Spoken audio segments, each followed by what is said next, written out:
मैं जगबीर सर आप सबका यूसीपी मैथमेटिक्स क्लास में स्वागत करता हूं। तो आज हम लेके आए हैं बिहार बोर्ड के लिए बहुत ही महत्वपूर्ण नोट्स जो कि 10वीं क्लास के फिजिक्स का है। आज हम प्रकाश के परावर्तन चैप्टर पर वीडियो बना रहे हैं और इस पर जितने सारे सब्जेक्टिव या ऑब्जेक्टिव क्वेश्चन होंगे उसे आप आसानी से समझ सकते हैं और हल भी कर सकते हैं। तो चलिए वीडियो को स्टार्ट करते हैं। तो पहला आपका यहाँ पे टॉपिक हो जाएगा प्रकाश। पहला यहाँ पे प्रकाश के बारे में हम लोग जानेंगे कि प्रकाश क्या होता है।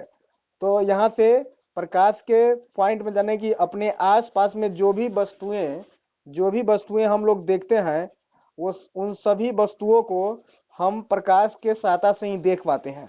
इसका मतलब क्या हुआ कि अंधेरे में हम प्रकाश को नहीं देख पाते हैं।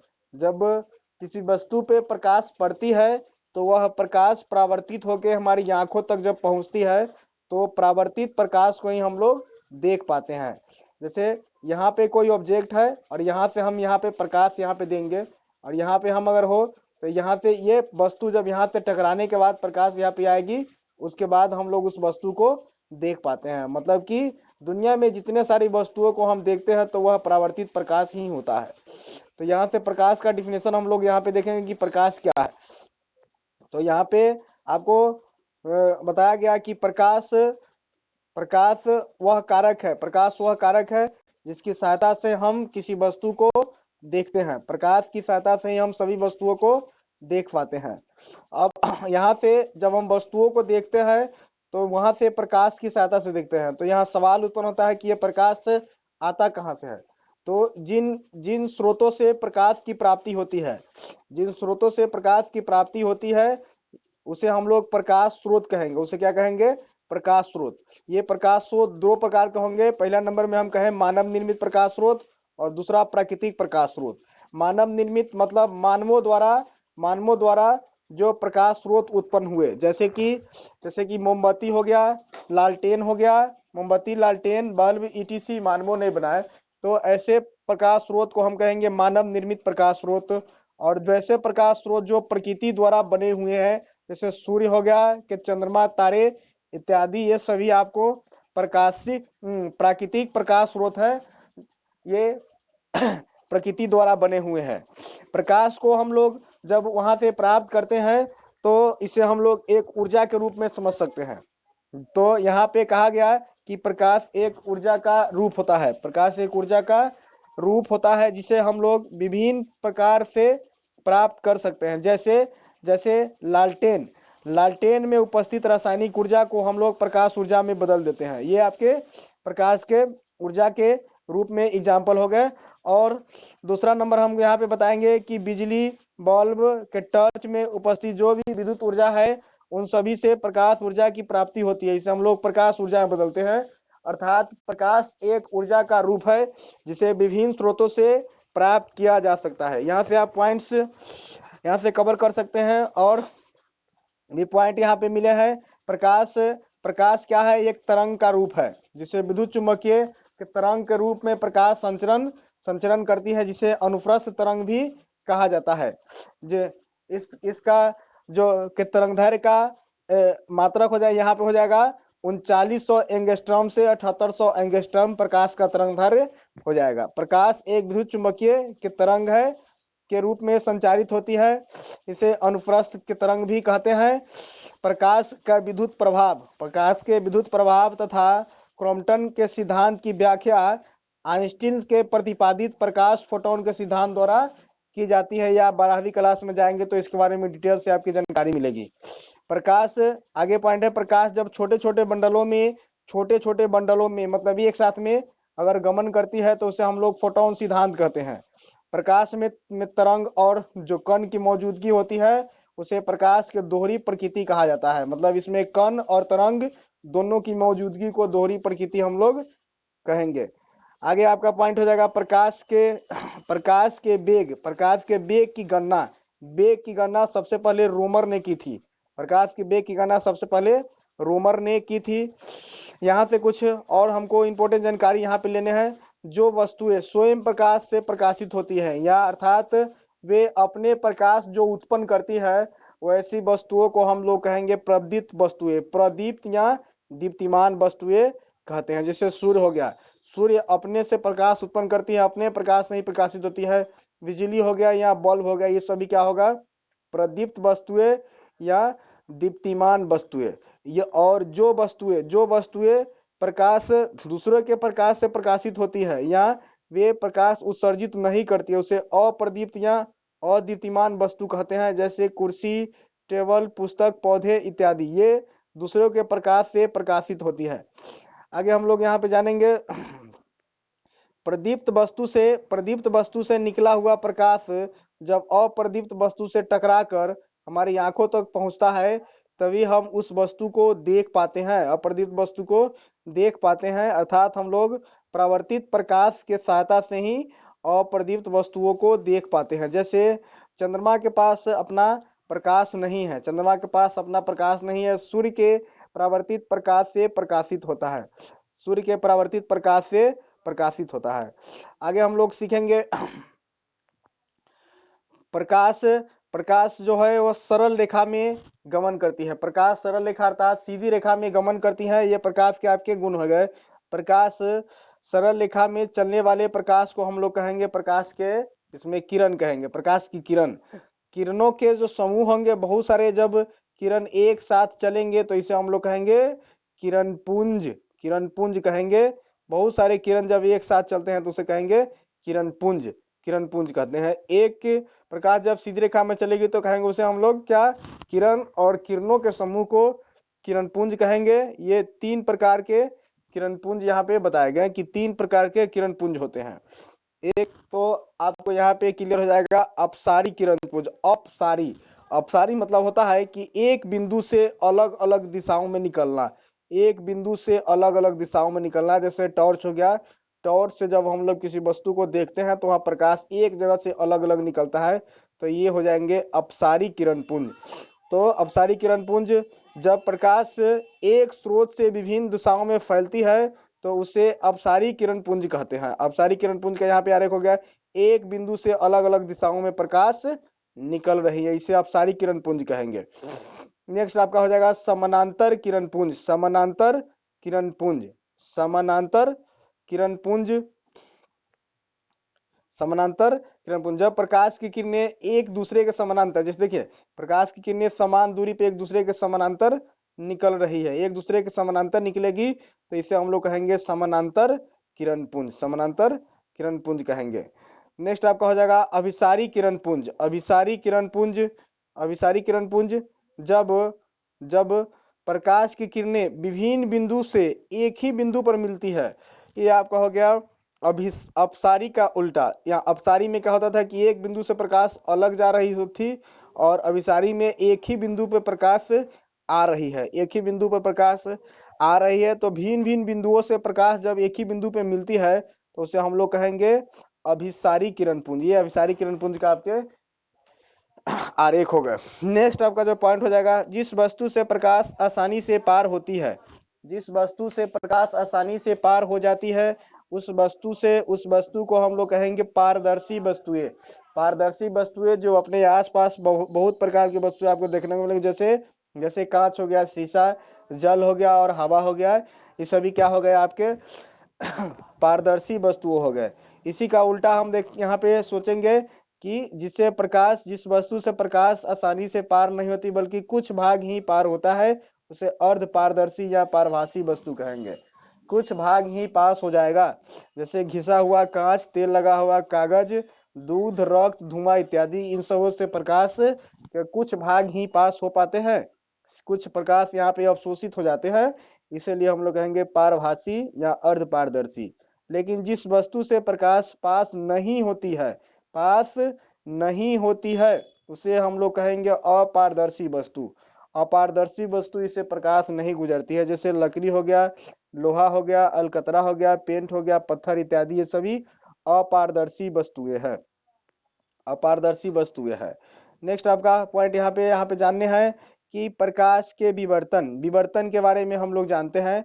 जैसे यहाँ पे हम लोग सीखे, यहाँ पे कोई ऑब्जेक्ट है अपारदर्शी वस्तुएं, यहाँ से अगर प्रकाश स्रोत निकलती है तो सीधी रेखा में प्रकाश को जाना चाहिए था, लेकिन वास्तव में ऐसा नहीं होता। प्रकाश सीधी रेखा में नहीं चलकर उसके किनारों पे मुड़ने की प्रवृत्ति को जब दर्शाता है, प्रकाश जब सीधी रेखा में नहीं चलकर अपारदर्शी वस्तुओं के किनारों पे मुड़ने के प्रवृत्ति को दर्शाता है, तो अब हम इसे कहेंगे, इस प्रकाश के इस घटना को प्रकाश का विवर्तन कहते हैं। प्रकाश जब प्रकाश सरल रेखा में चलने के बजाय अपारदर्शी वस्तुओं के किनारों पर मुड़ने की प्रवृत्ति दर्शाता है, तो प्रकाश के इस प्रभाव को प्रकाश का विवर्तन कहते हैं। प्रकाश का विवर्तन कहते हैं। प्रकाश सरल रेखा में नहीं चलकर किनारों पर मुड़ने की प्रवृत्ति को दर्शाएगा। तो विवर्तन आपको समझ में आ गया होगा। आगे हम लोग देखेंगे प्रकाश का परावर्तन के बारे में यहाँ पे हम लोग को डिस्कस करना है। प्रकाश का परावर्तन क्या होगा? प्रकाश का परावर्तन मतलब होता है कि यहाँ से दो शब्द पकड़ में आपको रखने हैं परावर्तन से। परावर्तन मतलब क्या होता है कि प्रकाश का टकराना और टकरा के फिर उसी माध्यम में या उसी दिशा में पुनः लौट जाना।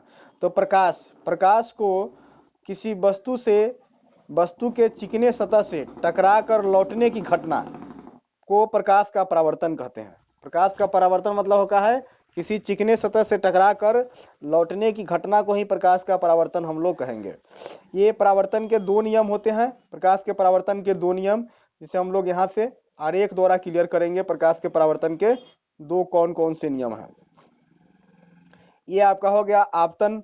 यहाँ पे एक हम दर्पण ले लिए, समतल दर्पण का एक बिंदु ले लेंगे, ओ बिंदु है। यहाँ से आपतित प्रकाश आ रही है और यहाँ से आपतन बिंदु से टकराने के बाद उधर जा रही है। मतलब कि जिस माध्यम से प्रकाश आई उसी माध्यम में टकरा कर वापस लौट गई। तो आने वाले प्रकाश को हम लोग आपतित किरण कहेंगे और टकरा कर जब उसी माध्यम में लौटेगी तो उसे हम लोग कहेंगे परावर्तित किरण। और आपतित किरण और परावर्तित किरण के बीच में एक लंब खींचा जाएगा, उससे हम लोग अभिलंब कहेंगे। तो आपतित और अभिलंब के बीच में जो कोण बनेगा उससे आपतन कोण। चूंकि आपतित प्रकाश के से कोण बना तो इसे हम लोग कहेंगे आपतन कोण। और परावर्तित किरणों से एवं अभिलंब के बीच में जो कोण बनेगा उसे हम लोग कहेंगे परावर्तन कोण। तो यहाँ पे प्रकाश का परावर्तन मतलब स्पष्ट हुआ कि प्रकाश का टकराना ही प्रकाश का परावर्तन होता है। तो प्रकाश के परावर्तन के यहाँ पे दो नियम आपको क्लियर होंगे, आपतित किरण, परावर्तित किरण तथा आपतन बिंदु पर खींचा गया अभिलंब। आपतन बिंदु पर खींचा गया अभिलंब तीनों एक ही समतल में होते हैं। मतलब आपतित किरण, परावर्तित किरण, अभिलंब तीनों ही रेखाएं एक ही बिंदु पे ओ पर है, ओ पर आपको मिल रहा है। तो तीनों रेखाएं एक ही बिंदु पर मिलेगा। तो ये हो गया प्रकाश के परावर्तन के एक नियम। दूसरा नियम आपका हो गया आपतन कोण परावर्तन कोण के बराबर होगा। जो यहाँ पे जो कोण बनेगा वो इस कोण के बराबर होगा। यदि आपतन कोण का मान 30 डिग्री होगा तो परावर्तन कोण का मान भी 30 डिग्री होगा। तो यहाँ से कोण आई बराबर कोण आर आपका स्पष्ट हो जाता है। नेक्स्ट हम लोग पॉइंट समझेंगे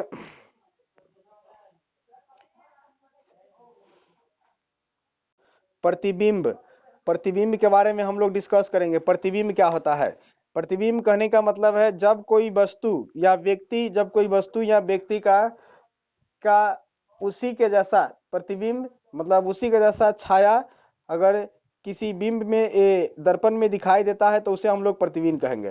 तो प्रकाश की किरण जब दर्पण से परावर्तन के बाद जिस बिंदु पर मिलती है या आती हुई प्रतीत होती है तो उसे उस बिंदु स्रोत का प्रतिबिंब कहते हैं। किसी का भी प्रतिबिंब दर्पण से परावर्तन के बाद ही मिलेगा। तो प्रतिबिंब यहाँ पे आपको दो प्रकार के प्रतिबिंब आपको बताएगा, एक तो वास्तविक प्रतिबिंब और दूसरा आभासी प्रतिबिंब। वास्तविक प्रतिबिंब मतलब वास्तविक प्रतिबिंब दर्पण से परावर्तन के बाद प्रकाश जिस बिंदु पर वास्तव में मिलती है उसे वास्तविक प्रतिबिंब कहते हैं। उसे हम लोग क्या कहेंगे? वास्तविक प्रतिबिंब कहते हैं। वास्तव में मिलती है तो वास्तविक प्रतिबिंब कहते हैं। वास्तविक प्रतिबिंब को पर्दे पर प्राप्त किया जा सकता है, इसे पर्दे पर प्राप्त कर सकते हैं। और यह वस्तु की अपेक्षा हमेशा उल्टा होगा। जैसा वस्तु होगा वैसा प्रतिबिंब नहीं होगा, उल्टा होगा। वस्तु की अपेक्षा हमेशा उल्टा होगा। उसके बाद हम लोग जानेंगे आभासी प्रतिबिंब दर्पण से परावर्तन के बाद प्रकाश की किरणें जिस बिंदु से आती हुई प्रतीत होती है उसे हम लोग कहेंगे आभासी प्रतिबिंब। आती हुई प्रतीत होती है उसे क्या कहेंगे? आभासी प्रतिबिंब। यह ये आभासी प्रतिबिंब को हम लोग पर्दे पर नहीं प्राप्त कर सकते हैं, यह वस्तु की अपेक्षा हमेशा सीधा होता है। यहाँ से क्लियर है कि आभासी एवं वास्तविक प्रतिबिंब में अगर अंतर कहा जाए तो कहेंगे कि वास्तविक प्रतिबिंब को हम लोग पर्दे पर प्राप्त कर सकते हैं, यह हमेशा उल्टा होता है, यह हमेशा उल्टा होता है, यह वास्तविक बिंदु पर मिलती है, वास्तविक कटान पर मिलती है। आभासी प्रतिबिंब क्या होगा, यह इसे हम लोग पर्दे पर प्राप्त नहीं कर सकते हैं, इसे पर्दे पर प्राप्त नहीं कर सकते हैं, एवं ये हमेशा सीधा होता है, यह किसी बिंदु से आती हुई प्रतीत होती है। तो यहाँ से प्रतिबिंब के बारे में आपको समझ में आ गया होगा। आगे हम लोग पॉइंट लेते हैं।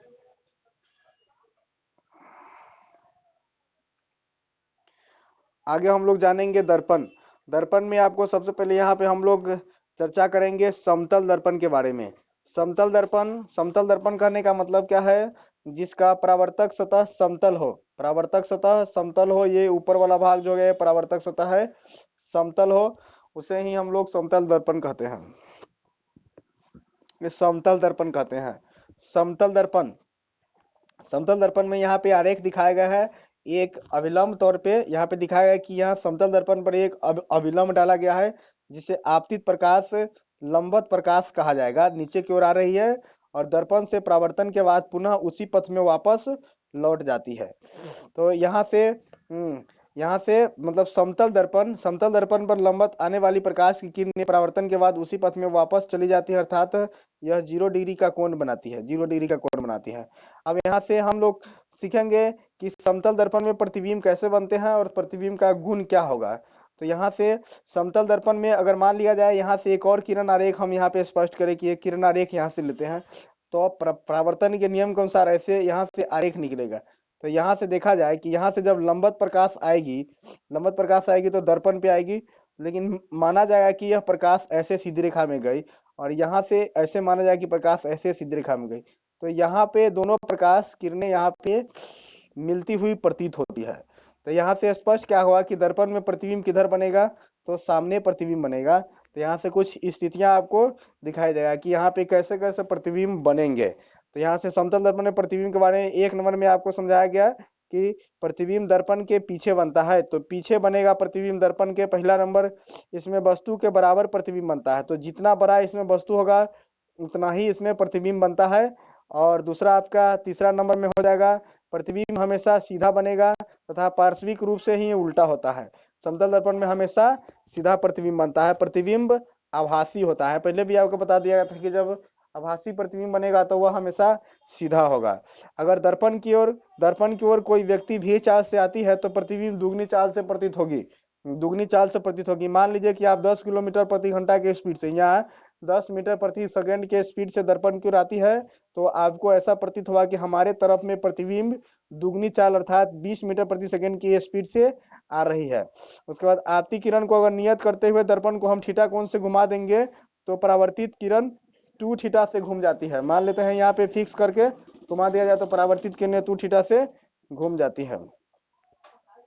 नेक्स्ट आपको हो जाएंगे 5 नंबर में, समतल दर्पण में प्रतिबिंब देखने के लिए वस्तु की लंबाई दर्पण की लंबाई से दुगनी होनी चाहिए, वस्तु की लंबाई दर्पण की लंबाई से दुगनी होनी चाहिए। तो यहाँ पे जितना दर्पण का लंबाई होगा उससे दुगना वस्तु की लंबाई होनी चाहिए।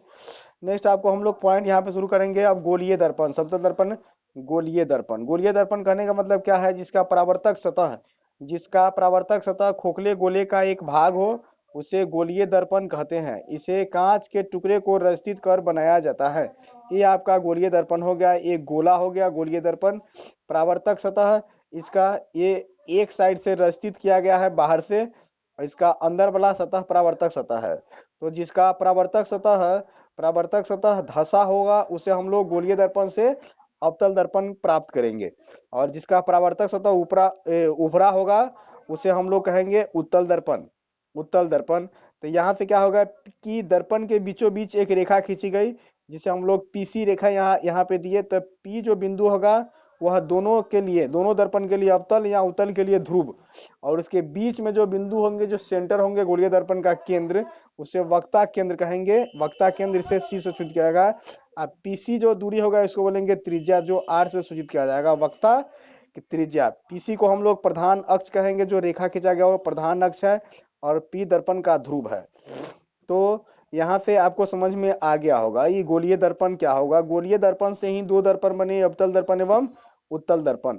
तो ध्यान रखने हैं कि अवतल दर्पण जिसका परावर्तक सतह धंसा हो अवतल दर्पण, एवं जिसका परावर्तक सतह उभरा हो उत्तल दर्पण। उत्तल दर्पण। अब हम लोग गोलीय दर्पण के कुछ विशेष जानकारी यहाँ से प्राप्त करेंगे। गोलीय दर्पण की फोकस दूरी, गोलीय दर्पण की फोकस दूरी अवतल दर्पण से परावर्तन के बाद, अवतल दर्पण से परावर्तन के बाद मुख्य अक्ष के जिस बिंदु पर किरणें मिलती है तथा उत्तल में आती हुई प्रतीत होती है उसे दर्पण का फोकस कहते हैं, तथा ध्रुव और फोकस के बीच के दूरी को हम लोग फोकस दूरी कहते हैं। इसे एफ से सूचित किया जाता है। तो यहाँ से आपका जो सी वक्ता केंद्र हो गया और पी हो गया, तो इसके बीचों बीच में एफ एक बिंदु होगा प्रधान अक्ष पर, तो उसे भी हम लोग फोकस दूरी कहेंगे, एवं ध्रुव और एफ के बीच के दूरी को हम लोग कहेंगे फोकस दूरी, फोकस दूरी कहते हैं। नेक्स्ट आपका पॉइंट हो जाएगा, यहां से हम लोग जानेंगे गोलीय दर्पण के फोकस का जो पॉइंट है आरेख द्वारा यहाँ पे स्पष्ट किया गया।